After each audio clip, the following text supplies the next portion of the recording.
You know, just this year, 18 Ohio counties rolled out new property appraisals for residents, and some Ohioans are really concerned about the impacts for their property taxes. Here's the question. Could lawmakers in Columbus actually help ease the burden across Cuyahoga County? I mean, the average appraisal is 32% higher there, with some areas seeing massive spikes up to 67%. Annabelle Childers has been following this story. She's live in Cleveland now after talking with state lawmakers about what we could see on the state level in terms of some relief here, Annabelle.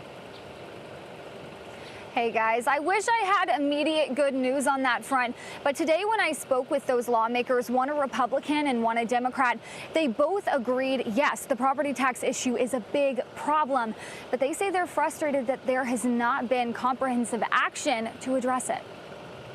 The state requires all Ohio counties to reappraise properties every 6 years, and property taxes are directly linked to those appraisals.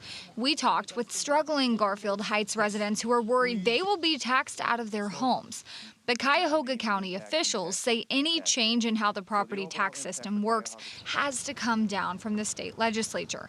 Republican Representative Adam Byrd and Democratic Representative Daniel Troy are sponsors of separate bills addressing property taxes, but they acknowledge they have a small window of time to help.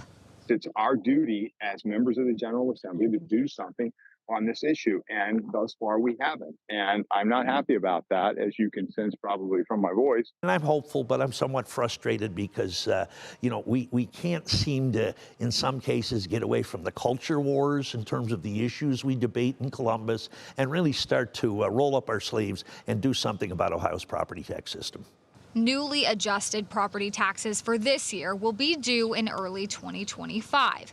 Representative Byrd sponsored a piece of legislation that made it through both the House and the Senate, but he says it likely won't go to the governor's desk because he believes it was changed too dramatically while in the Senate.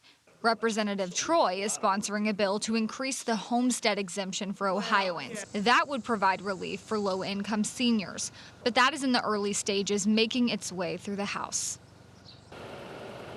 Now, it's important to note that the legislature is not set to meet until November, but at 5, we'll share how the Joint Property Tax Committee could get involved and hoping to find some help.